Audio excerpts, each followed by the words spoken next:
Uh, Oh Mercy, a later Dylan song. This was the first Dan Lanois, right? Yes. Um, yes, and it has some great. It has that Dan Lanois echoey, weird sound, but and Dylan didn't like it, but I like it. Has political world, everything is broken, and ring them bells. Has a lot of other good songs too, but those are the ones that mostly. Okay. Then next we have Time Out of Mind. The other Dan Lanois, I put them together. We've got Lovesick.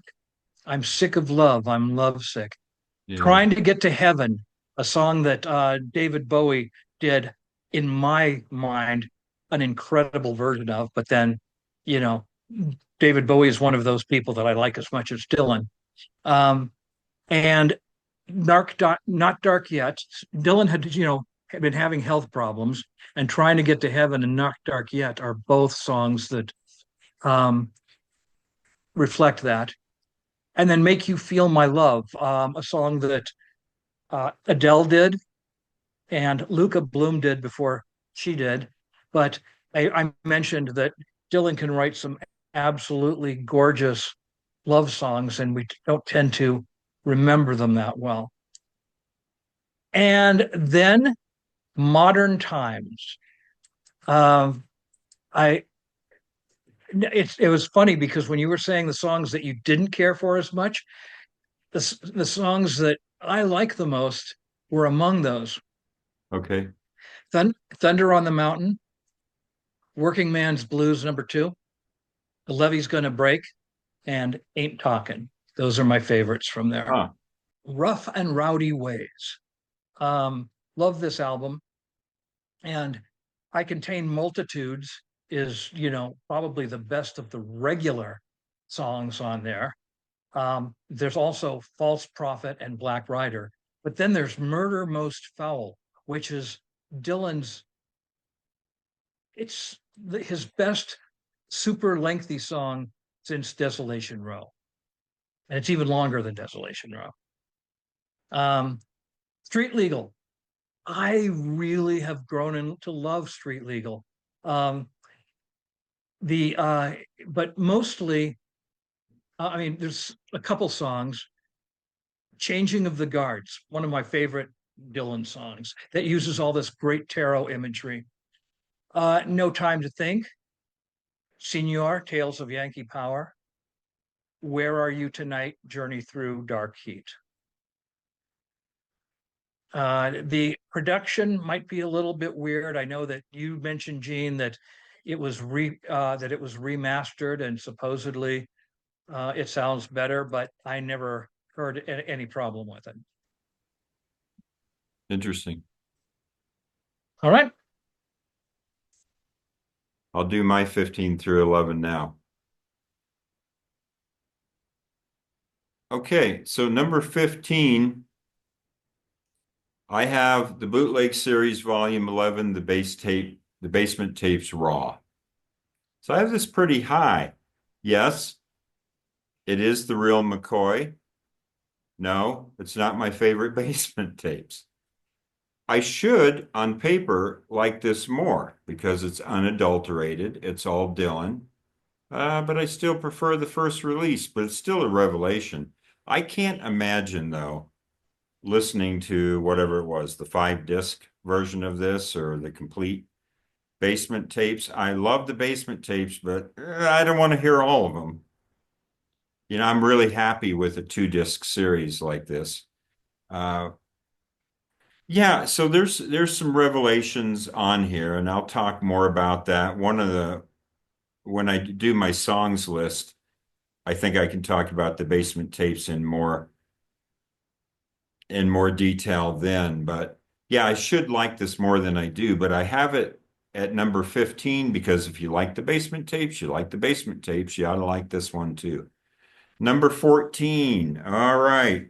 Maybe slightly controversial. Sometimes I dock an album just a little bit for not being perfect and for not having all home runs.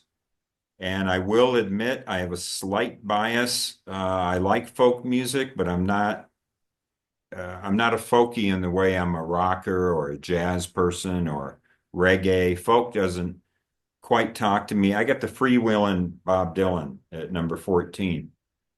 So obviously I love this album. I bought an SACD version of it. It's got most of his great tracks on here. But I do think it's just a little short of a five-star album.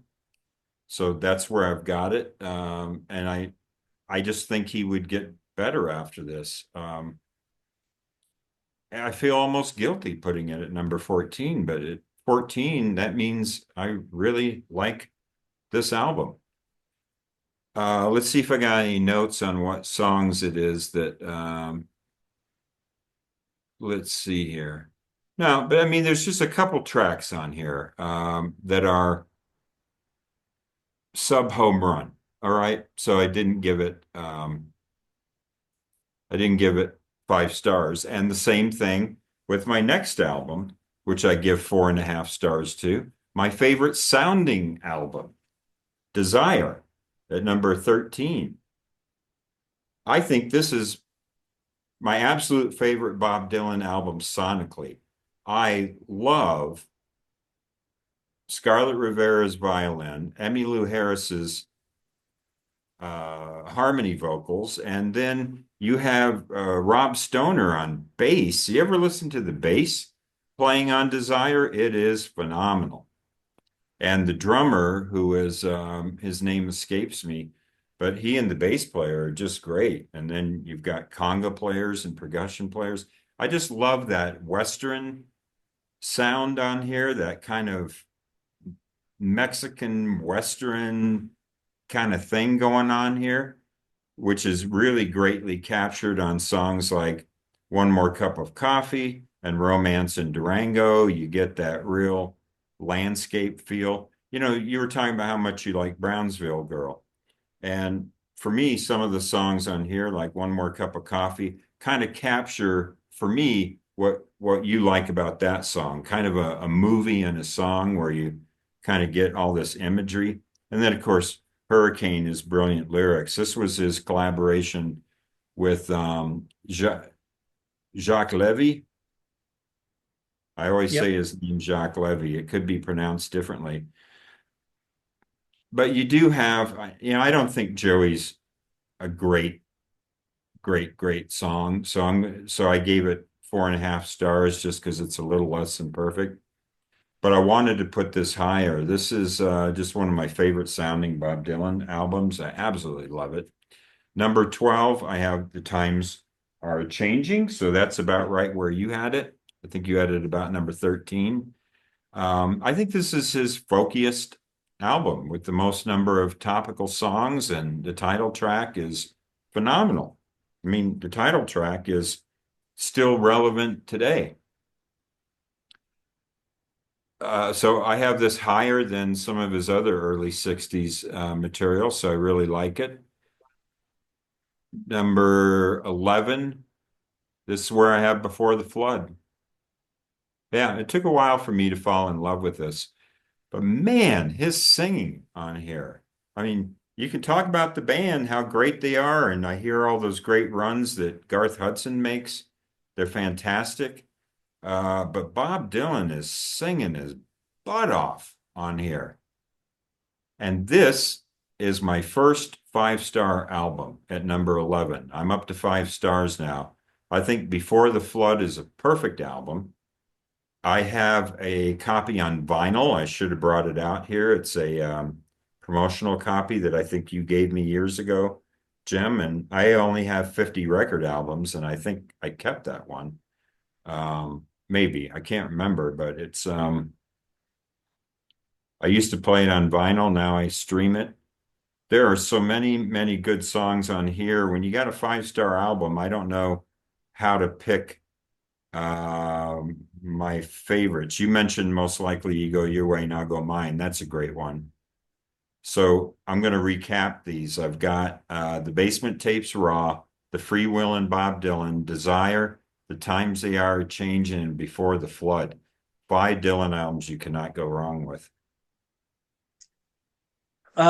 John Wesley Harding. This was his coming out of motorcycle injury retirement. Okay. And you have to keep in mind that when it came out, people hadn't, except people who had the Great White Wonder, had not heard the Basement tapes yet.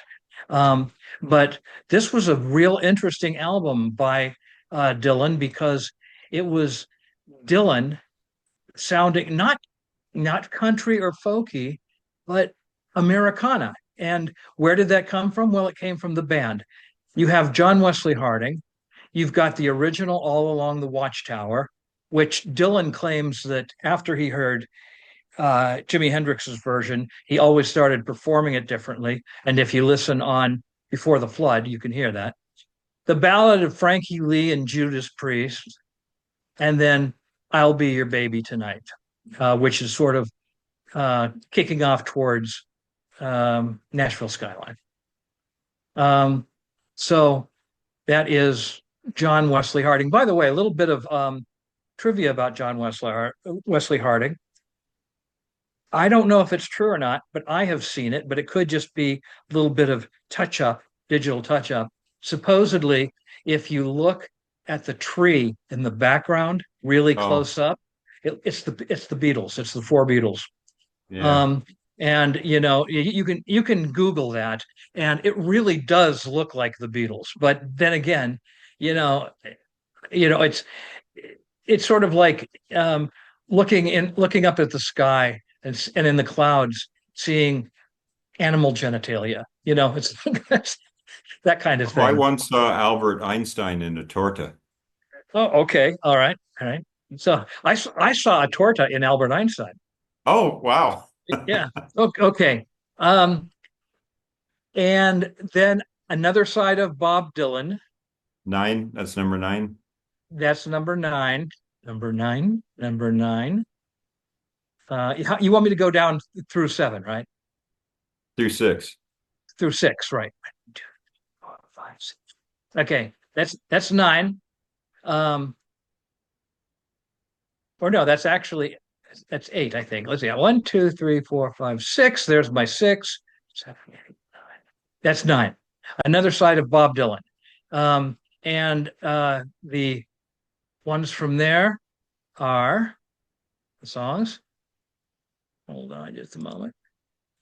Spanish Harlem Incident, Chimes of Freedom, and My Back Pages, which to me was maybe the first one of the first Bob Dylan songs I absolutely loved.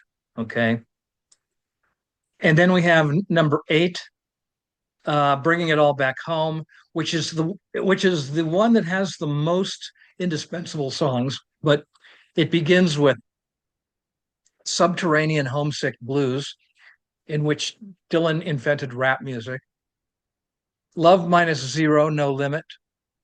Mr. Tambourine Man, better than the Birds version of it, in my opinion. And It's All Over Now, Baby Blue, maybe not better than them's version of it, in my opinion. Okay, but it's still a great song. And if it weren't for that, if it weren't for Dylan having done it, then uh, Van Morrison would never have done it. Okay.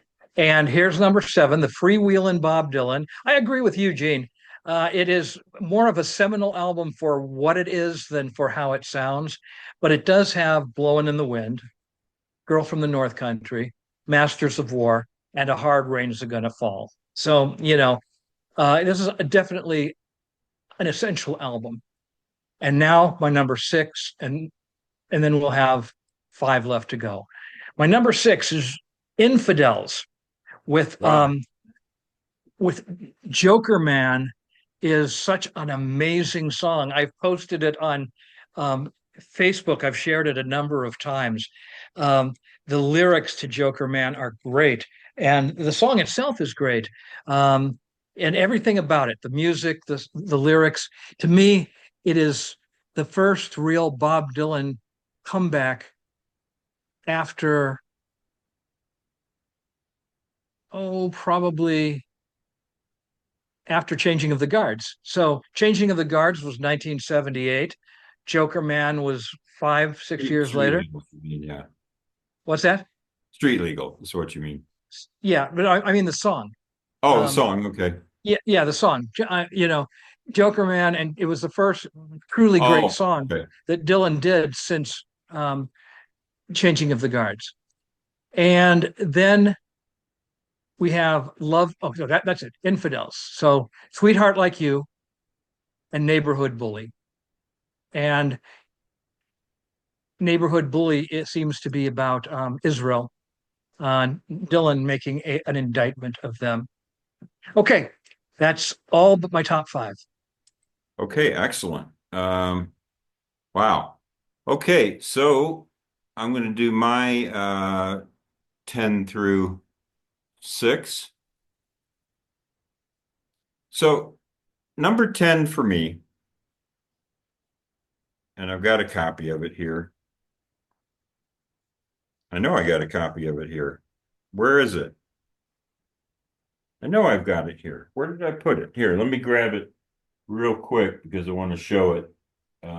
It is because it's such an important document. Yeah, here it is. All right. Manchester Hall. Bob Dylan Live 1966, Bootleg Series Volume 4, which is the second. That's confusing, but Bootleg Series Volume 4 is the second in the series because the first one was volumes 1 through 3, even though it was one. And this is the famously bootlegged Royal Albert Hall concert.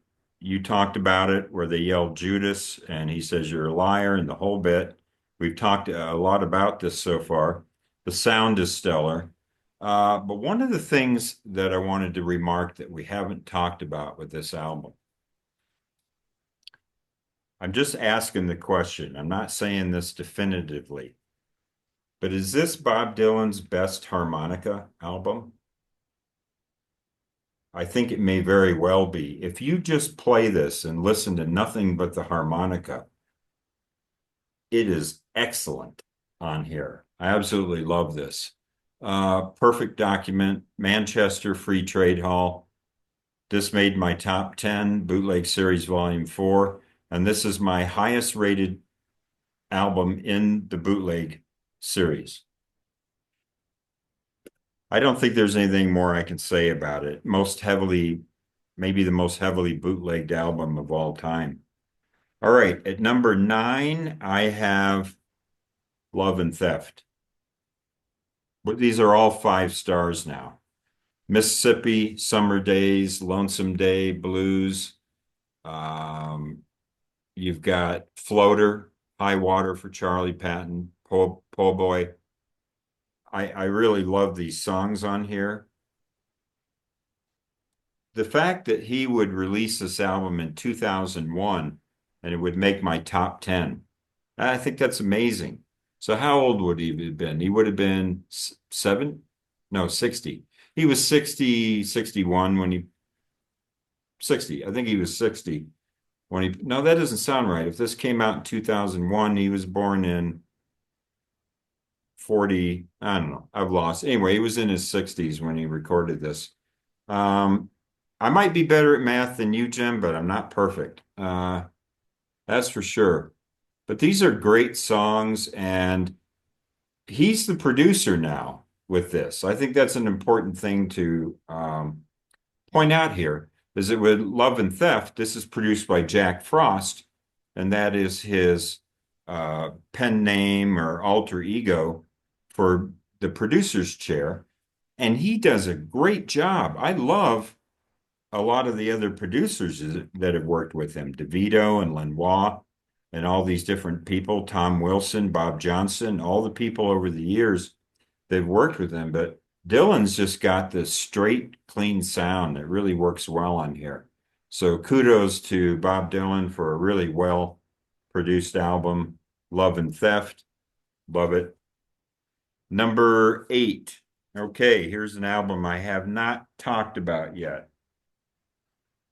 If you had Empire Burlesque in your top 20, Here's my surprise. At number 8, I have Slow Train Coming. Hmm. And I know you talked about this a long time ago, but Jerry Wexler and actually Barry Beckett, the keyboard player, produced this, co-produced this. Love the sound of this. Favorite album, obviously, in the Christian trilogy. Some of my favorite songs on here. Barry Beckett's keyboard work is essential on here. When you think about Gotta Serve Somebody, you have that bum, bum, bum. You have that little counter melody that he plays on the electric piano, which is so important to that song because then Dylan sings a different melody. And I just love the sound of this album. And it's even occasionally funny. I think Man Gave Names to All the Animals is supposed to be a children's song. It would kind of foreshadow what he was going to do on albums like Under the Red Sky. Um, I think a testament to this is a lot of people have covered a number of these songs. Yeah, my favorite songs, Gotta Serve Somebody, I Believe in You, Slow Train, Do Right to Me, Baby, and When He Returns. I think this is a rock solid album. No pun on solid rock there, by the way, which was a later Christian song, but I love this album. So number 8 is Soul Train Coming. Number 7, this is where I have the Basement Tapes. Yeah, so okay, so there's band tracks on it. Robbie Robertson fussed with it. I'm with you, Jim, 100%. I just love this album. I like it just the way it is. And yeah, it was later corrected with the Basement Tapes Raw, but I was already used to this document. And I like every song on here, so it's perfect the way it is. I like many of the same tracks that you do. Yay, Having a Bottle of Bread and Million Dollar Bash. Those are all great songs. So I like to review. I have really nothing to add to this, but just I don't care that Robbie Robertson messed with it. Sounds great to me. Number 6, this is where I have Oh Mercy. And I actually do not currently have a copy of Oh Mercy. I think I sold it. Uh, I love the ambient nature and the dysfunctional lyrics. So what am I talking about with the dysfunctional lyrics? You have songs like um, What Was It You Wanted? It just has, he captures that scattered feeling that you can get in a relationship if somebody's been tap dancing on your head or you're just a little exhausted or fatigued or what have you. But the lyrics on here, he just has a way of kind of stepping into the postmodern world, in my opinion. That's one of the things about his lyrics is they've kind of caught up with the world. If his music is old timey, which it is, you look at Love and Theft and these albums that are very backwards looking in their music, his lyrics are very forward looking, which by the way, you were talking about modern times. Isn't that, it is very ironic that I know I'm digressing now, but modern times, what a title for an album that goes backwards in time to draw from the old masters. So Indeed. it's definitely, yeah, definitely meant as I think a bit of a pun. But on Oh Mercy, I think he does. Well, you mentioned political world. He's somehow in '89, he was able to not only capture kind of where we were. I mean, it's almost postmodern before postmodern. It's kind of interesting. And I love Daniel Lanois' Swamp production, his sonic production. You got the crickets chirping on Man, Man in the Long Black Coat.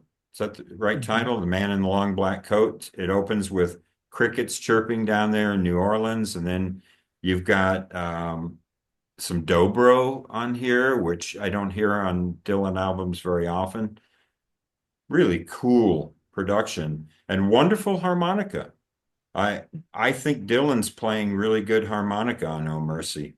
So I have several favorite tracks. It's a 5-star album. All right, let me just recap those. Bootleg 4, Royal Albert Hall, Manchester, Love and Theft, Slow Train Coming, The Basement Tapes, Oh Mercy. I may be wrong, but I think that it's Lanois who plays the dobro. Yes. All right, So I so think at this point we'll take turns. What do you think? You do I five, I think do. that I think that's we each do one at a time Okay. because we're on a top five. So Yes. you want me to do my top five? My number five, then your number five, then like that. Yes. Okay. My these five are all albums that are just amazing. And I mentioned in the first half of this that Dylan had several um, periods where people kind of were amazed at how he made a comeback. And you basically all five of his albums are a kind of comeback album. And number five is the the latest, I should say, latest of his comeback albums. Although it doesn't seem recent anymore, but it seems that to me. And that is Love and Theft. Okay, Love and Theft, where Dylan grew his little tiny pencil thin mustache and began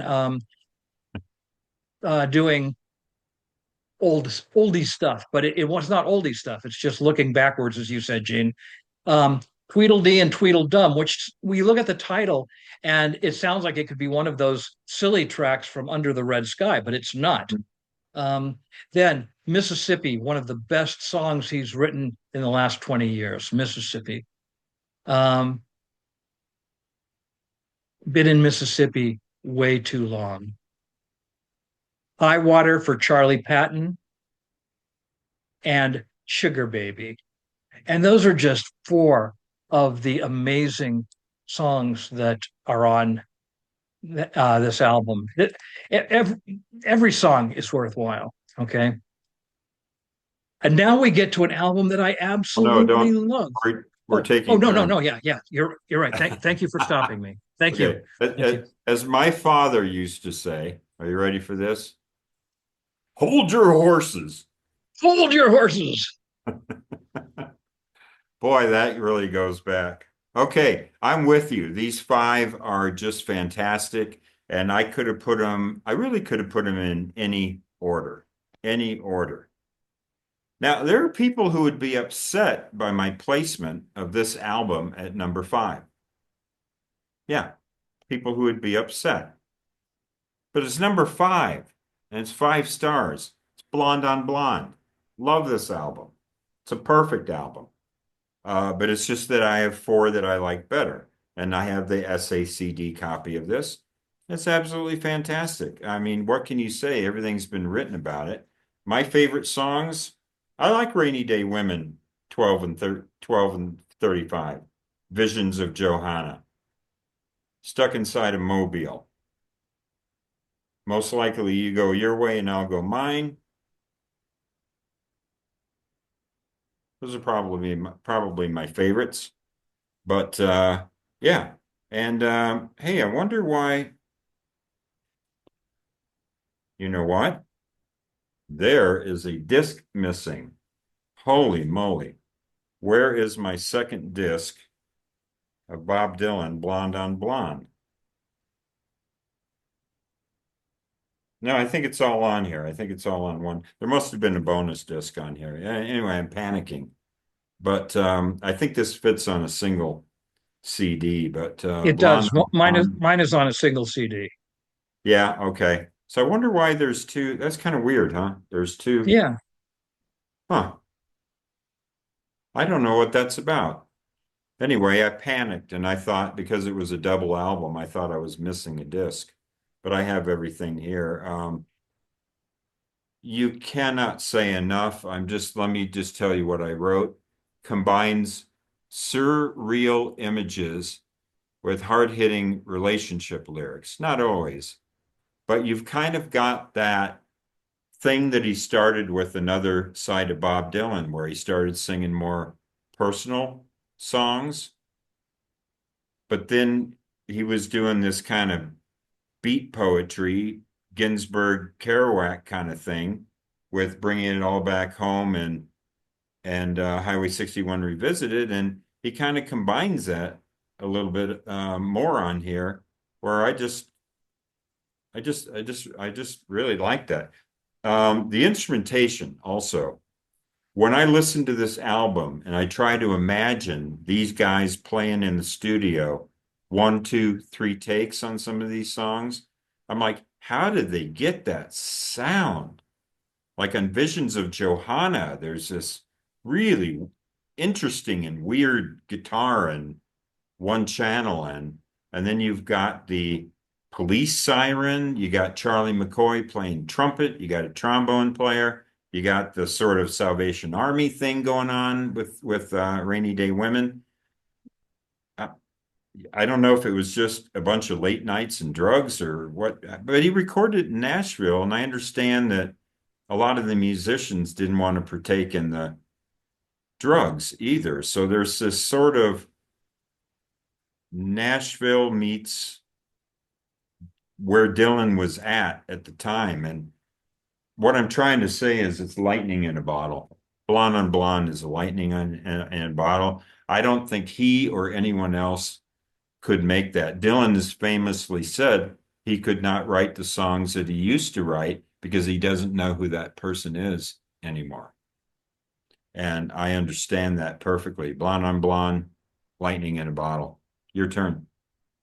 Okay, my number four is an album that, boy, I mean, I could swap this easily with my number three. Okay. But it, because I love it so much, and it might actually be Cindy's favorite. It is Desire. Now, Mm, the only thing that is a downside to Desire, in my, there's two things. One, I agree, Joey is not a top-notch Dylan song, okay, but it's still a great song. Um, but the other thing is that coming after the album that came before it, Blood on the Tracks, how can you follow up something like that? Really, how can you follow up something like that? Um, but there are five songs. I mean, I think it's 10 songs on the album, and five of them are indispensable favorites of mine.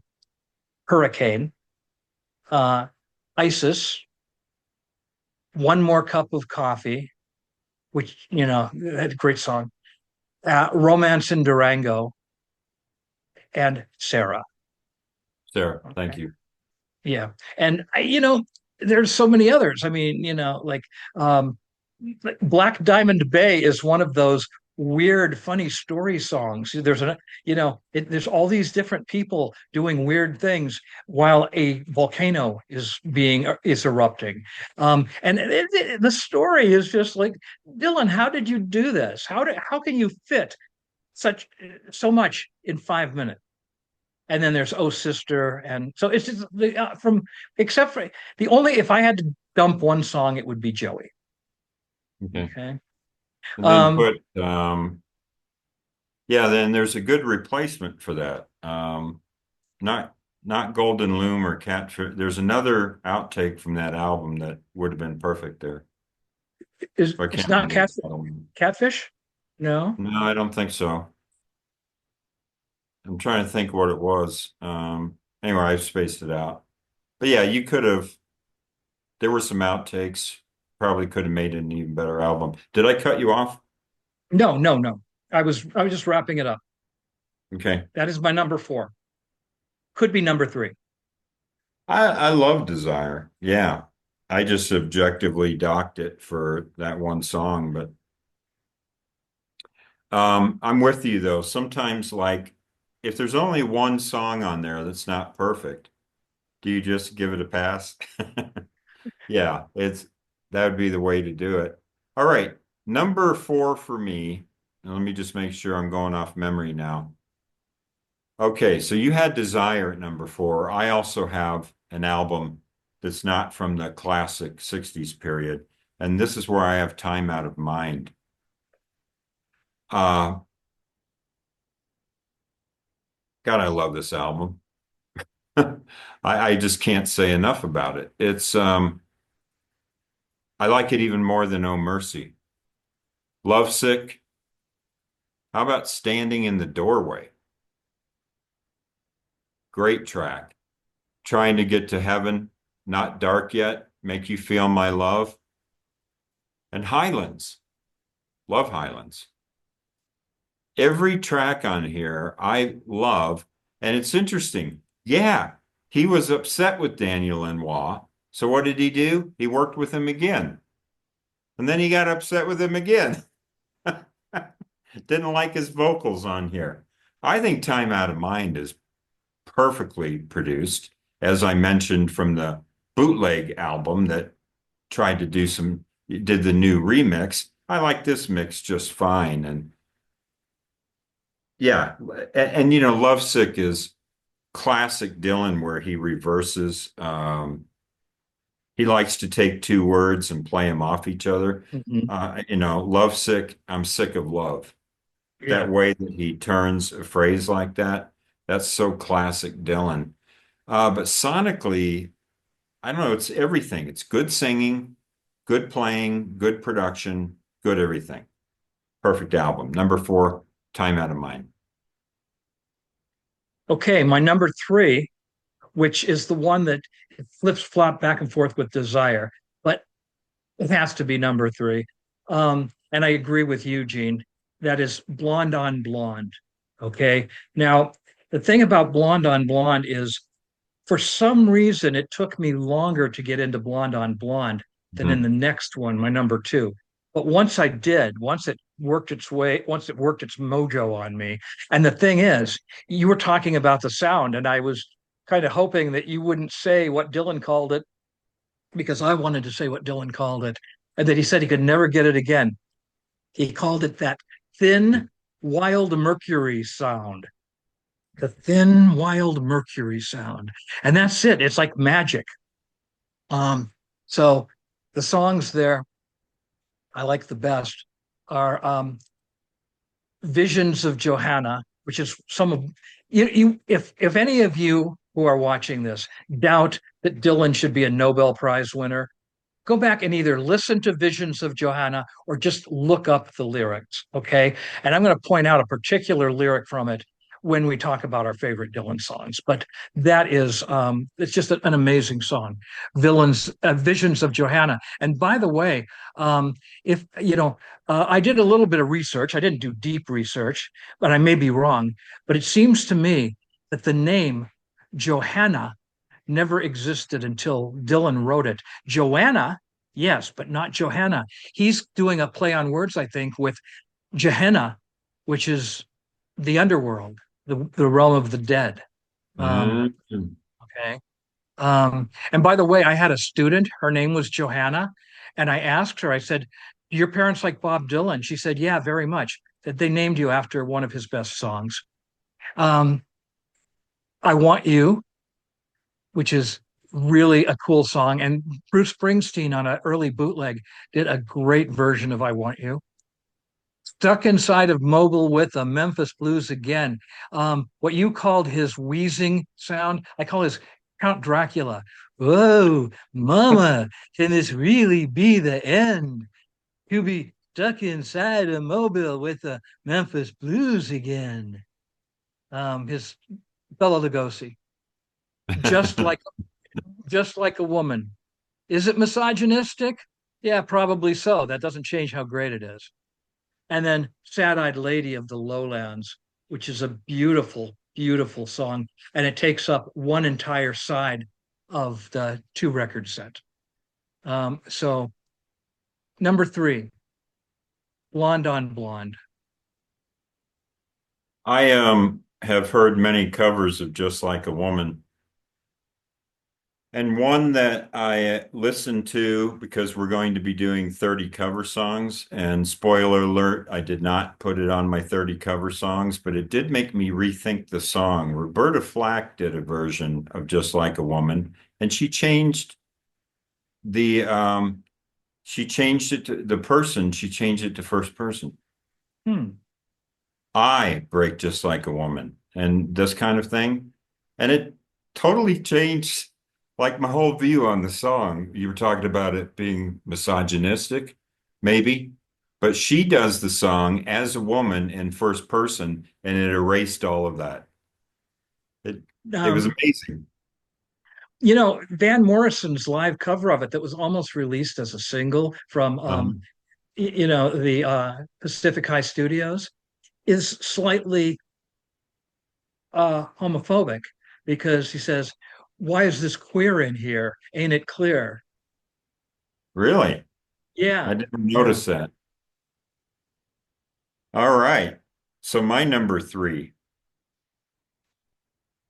I have all of these now on SACD, 5:1 DSD, the whole bit. I have Bringing It All Back Home, higher than you do. Love this album. Subterranean Homesick Blues, Maggie's Farm, Mr. Tambourine Man, It's All Right Ma, I'm Only Bleeding, It's All Over Now, Baby Blue. And the song I still have to wrap my head around. We'll talk about this sometime. I don't know if it's going to show up on your list, don't tell me. But I still don't really I'm going to be really honest. I really still don't understand Gates of Eden. I it's not a question of liking the song or disliking the song. It's that I'm still trying to wrap my head around that one. Um, is there anything weak on here? Maybe slightly Outlaw Blues are on the road again, but those are right in the middle. It comes right out of the gate and then it closes strong. So if there's any weakness on this album at all, then there's nothing to bring it below 5 stars.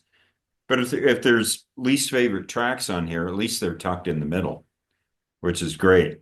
And of course, iconic album cover with Albert Grossman's wife, whatever her first name was, I forgot.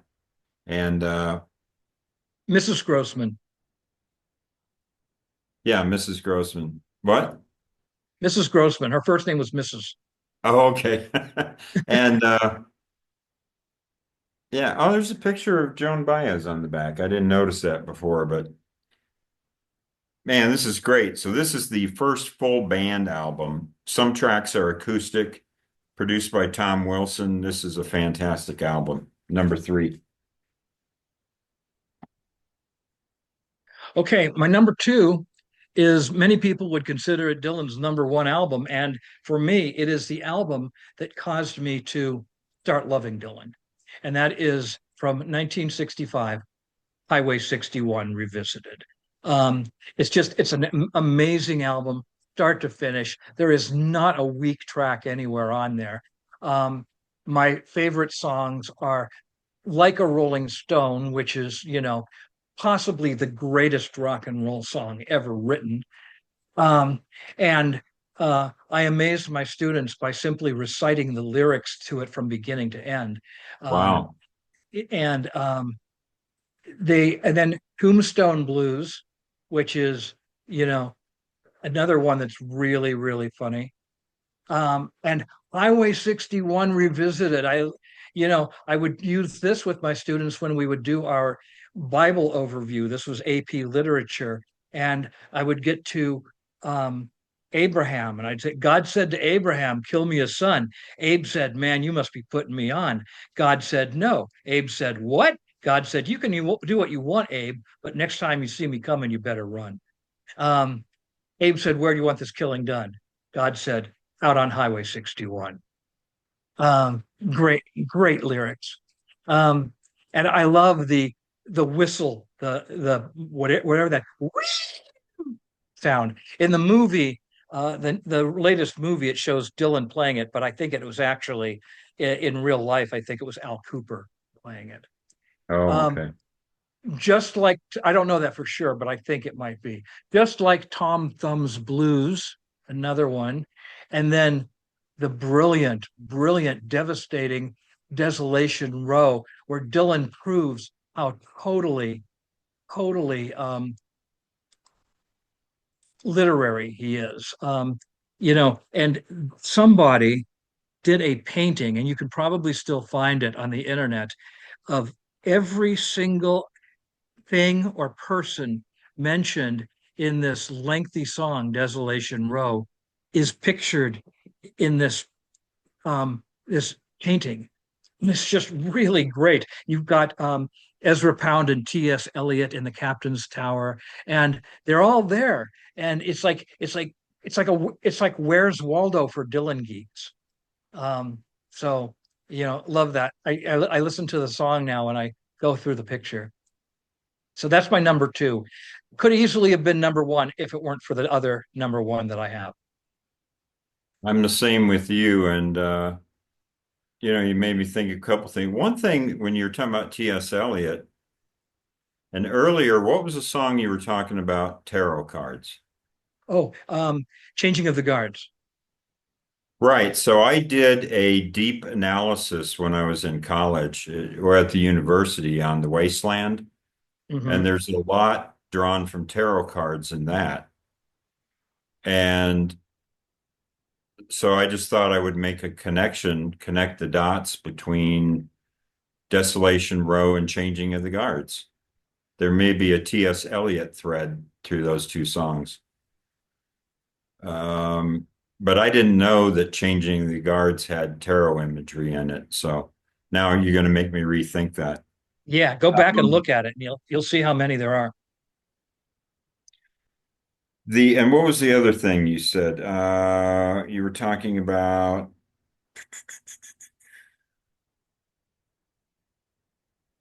oh, I was going to say that police siren or whatever. There are Hmm. rumors, unsubstantiated, that that was what they had in the studio if anyone saw the cops. Oh, really? I had read that they could blow that whistle to warn everyone in the studio to start flushing it down the toilet or whatever. So, well, I don't know if you're aware of it, but we have the same last two albums. Yeah, I'm not surprised. Okay. So the question is, are we going to have a dufecta or whatever you want to call it?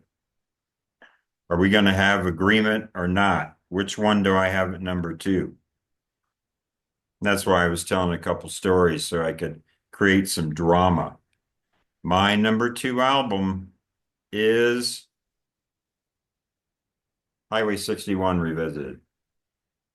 So we're going to have the same top two. Um, it's I'm good interesting with that that. it's interesting that there are songs on here that it's interesting. It's like you get the songs that you really relate to, which for me are Like a Rolling Stone, Tombstone Blues, Ballad of a Thin Man, Highway 61 Revisited, just like Tom Thumb's Blues. Then you have songs like It Takes a Lot to Laugh, It Takes a Train to Cry, Queen Jane Approximately, and Desolation Row, which a lot of people love. And I like those songs, and I obviously don't hear them the same way other people do. It's just so obvious to me that those are songs that I think I've got Queen Jane approximately understood in my head now, but the other two, and then the outlier on here is probably from a Buick 6, which is the song that probably gets the least press on here or the least number of cover versions. But this is all full-blown band, full-blown electric. And I like this even more than Blonde on Blonde, even though there are similarities. I just, maybe because it's a single disc, I don't know, but it's just a great 9 songs on here. Perfect. And so much has been written about it. Isn't that a cool jacket? It really is. Yeah. I don't know if I could pull off a jacket like that now as an older guy, but all right. Number one, it's the same one. Yep. And before I talk about it, I just want to let you know I did some really quick research while you were talking about the album. I Googled it, and there is debate as to whether Al Cooper or drummer Sam Lay brought in the whistle. Um, it was Al Cooper who claimed it was a whistle to alert people to the police, but Dylan was the one who played it. Dylan was the one who blew the whistle. Okay, at least according to the AI overview and Wikipedia. All right, so in case anybody has any other ideas about this or any knowledge of it, put it in the comments. I'd like to know. Okay, now we got to talk about a period that was really, really important to me. It's probably important to a lot of people. It was my senior year of high school. Um, and I had been listening to Dylan for almost 10 years. It was 74, 75, and I started listening to Dylan in 65. And I really liked Dylan. I told you the album that got me into him was Highway 61 Revisited, but the album that I was never off my turntable was the original Bob Dylan's Greatest Hits. Um, and I just really, really loved Dylan. I had almost all the albums that he had up through 1974. Well, I take that back. I had everything up until the motorcycle accident and not much of the stuff after until later. And then Blood on the Tracks came out. And I there are, if I were to give you a list of the 10 albums in the world that have blown me away the most in my life, that's one of them. Okay. It's just everything about it, everything about it, even the seemingly throwaway buckets of rain is still fantastic. And Dylan's voice, oh man, anyone tells you Dylan can't sing, you need to do two things. One, you need to play them this album, and the other thing is you need to shoot them. Okay. Um, Careful. We're just look, joking. yeah, we're just joking. We just shoot them with a Advertisers were just, that was called shoot them with a humor shoot them with a sarcasm. spray gun. Shoot them with a squirt gun. Okay, thank Okay. you. Yeah, shoot them with a squirt gun. Um, but anybody who, I mean, it's like you just listen to Dylan's voice, both the grittiness and also the gentleness of it. And the songs on here that I love so much. Tangled Up in Blue, You're a Big Girl Now. God, that is a beautiful song. And when he sings, I could change, I swear. It's like your heart breaks. Yeah. Idiot Wind. Oh, so many good lyrics to Idiot Wind. Someone's got it in for me. They're planting stories in the press. Whoever it is, I wish they'd cut it out quick. But when they will, I can only guess. They say I shot a man named Ray and took his wife to Italy. She inherited $1 million, and when she died, it came to me. I can't help it if I'm lucky. I just love that. And then probably, a thing that comes up on Facebook a lot is what is one of the best story songs you've ever heard? And I always say Lily, Rosemary, and the Jack of Hearts. Mm. Okay. And by the way, if you haven't heard it, there is a really good French version of it by, oh, now I can't remember his name. I have a lot of albums by him, but he's considered to be a cross between the French Bob Dylan and the French um, uh, Gordon Lightfoot. But he did an entire album of Bob Dylan covers, Okay. and it's just to hear him sing Lily Rosemary and the Jack of Hearts in French. Um, he sings Jacques Lecour. Um, and and then Shelter from the Storm. Come in, she said, I'll give you shelter from the storm. I just that album, when I reacquainted myself with a long separated friend. I sent her my 10 favorite albums of all time because I used to share music with her when we were in touch with each other, and now she lives in Switzerland. But I sent her my 10 favorite albums, and one of them was obviously Blood on the Tracks. My So, turn? yep, your turn. Yeah, Blood on the Tracks. So I liked this album, I think immediately. Great picture of Dylan there. And then I think some of his artwork on the back there. It's really nice. Got the watercolor and everything else here. So he was and again, I forget the guy's name, but he was famously working with this painter up in Woodstock who kept calling him an idiot, called Bob Dylan an idiot. Um, it was a kind of a, what's the word I'm looking for? Uh, the word escape, a confrontational. I don't know if it was like Gestalt art or what, but it was, but none of this I knew, right? I was younger than you. I was a junior in high school, and I didn't know as much about Dylan as you did. I just knew there was something that I felt listening to these songs. So I can be analytical or I can talk personally about the pain in these songs was so obvious. People said it was a divorce album or a breakup album. His kids say that. Jacob Dylan says that.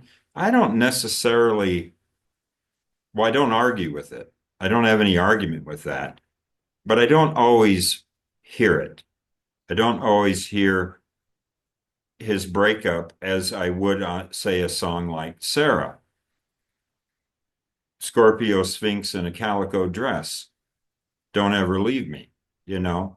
Sarah is very direct. These are more, I don't know how he managed this, but he managed to be personal and authentic without necessarily being confessional. Is that a good way to put it? Yeah, that's an excellent way of putting it. Um, and I just made Dylan that up. himself, Dylan himself said, "I don't know how anybody could enjoy an album with so much pain in it." Right. And that's and of course, he probably knows he's probably playing dumb there, which Yeah, is it's because we relate to it. And when he sings about breakup and he says, it's like a corkscrew to my heart, a corkscrew to my heart. And he says it, I almost feel a corkscrew going in me when he sings that line. I'm like, oh, ow, oh, I feel it because his delivery on here is so direct.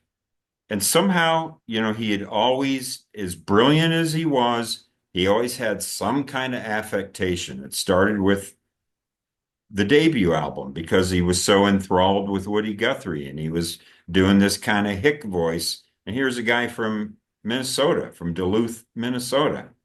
And he's singing like he's from the South or Oklahoma, right?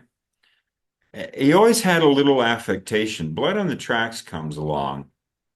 I don't know. It just feels like we got to hear who Bob Dylan was. Even if the songs were not confessional and about him, we got to hear the real man, the man behind the curtain. It was less art. And there was something about, I've learned now something about that painting in Woodstock, which he claims, by the way, was a catalyst for his divorce because he said Sarah never understood what he was talking about when he took that painting class. He said she could never understand what I was talking about. You have on here, of course, Tangled Up in Blue. Brilliant. Perfect little story song. You were talking about Lily Rosemary and the Jack of Hearts. Tangled Up in Blue is a condensed story song. And another thing I'll say about a song like that is say, hey, what about the rhyme and the meter? mm, This album and Desire are some of his best poetry and meter. I will give you a specific example from Tangled Up in Blue. The only thing I knew how to do was to keep on keeping on like a bird that flew. Perfect meter. Perfect. And he pulls these tricks all through this album. It shouldn't work. Yeah, Idiot Wind is his most vicious put down song. But then, of course, he turns it to the I pronoun or the we pronoun in the last verse, kind of salvages it. But it's a pretty vicious song. Yeah. these are, and you're a big girl now. I love Simple Twist of Fate. Yeah, you can just go on and on. There's 10 songs on here, and I love every single one of them. And what a mess of an album in terms of the story and the background. He gets Eric Weisberg and Deliverance to come into the studio. They record one session, they get fired. That song, I think, is Meet Me in the Morning, I think is taken from that session. So then he goes to New York and he works with these guys, some session guys, and he makes a bunch of songs. And then he releases the album, as you said. And then his brother David says, I don't think this is going to work. And they decide to get some Minnesota musicians, Minneapolis musicians that David knew and rounded up, who then got no credit on the original release of the album because Dylan said, sorry, we already printed the jacket. So they were kind of upset that they didn't get credited. And people argued about which is better, the New York sessions or the Minneapolis sessions. I've listened to them all, and I like this track listing. You would think I would have one song on here that I prefer the New York or Minneapolis version. I do not. And I don't know if it's just because this was so ingrained in me as a junior in high school, but I like these versions of these songs. And if I were to play all of them just New York, like just because everything was recorded in New York, except Meet Me in the Morning, if I were to play those 9 songs, I wouldn't like that as much as I like this. Right. Perfectly played, perfectly sung, as you mentioned,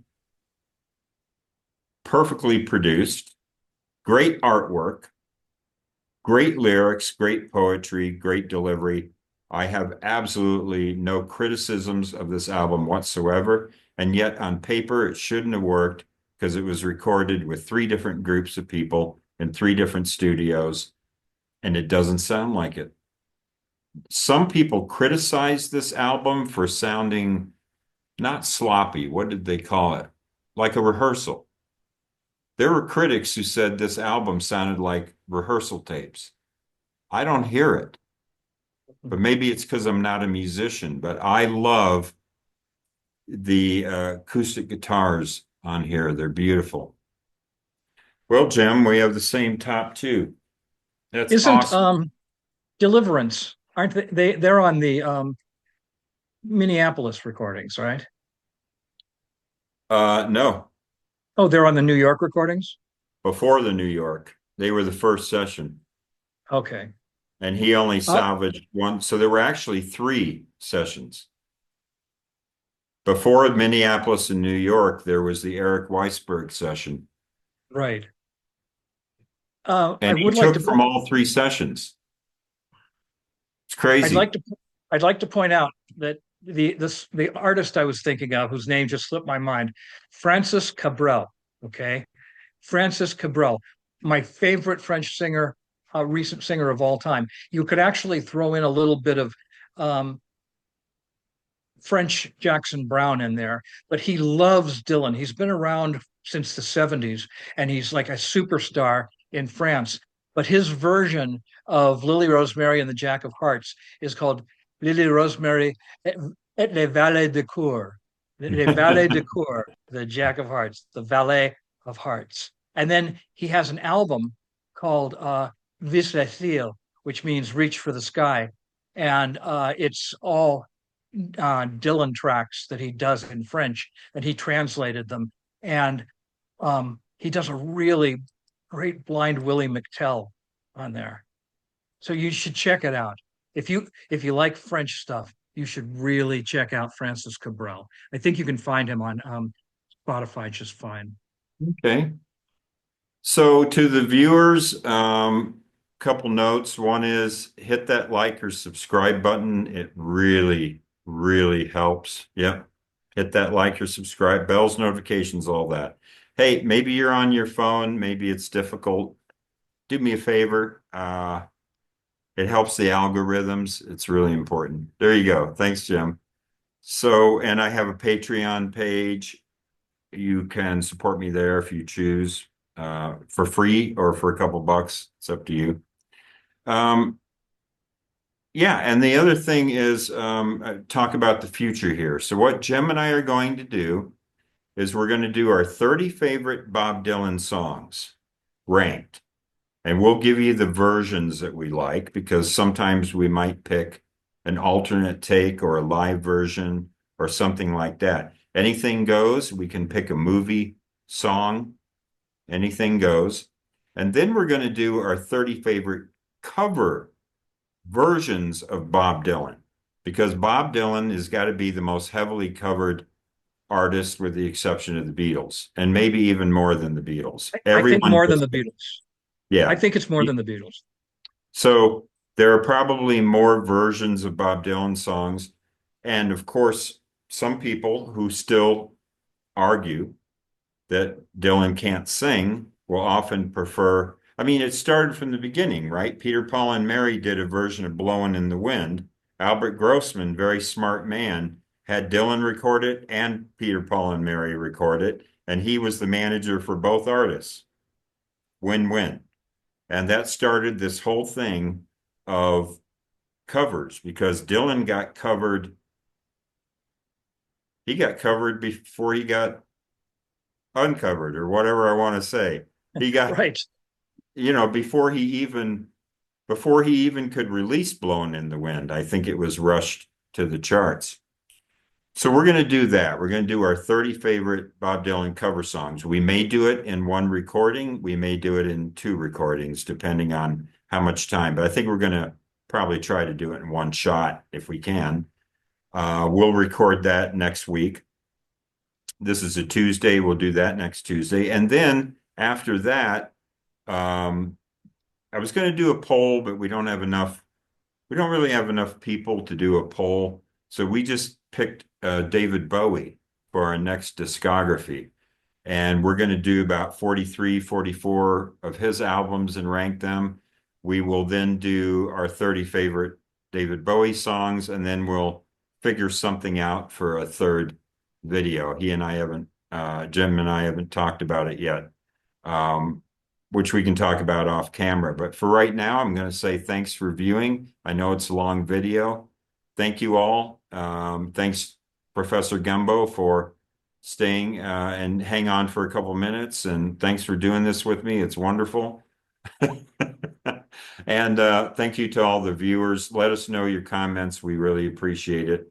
Take care. As we say here in Bonita, Mexico, buen dia.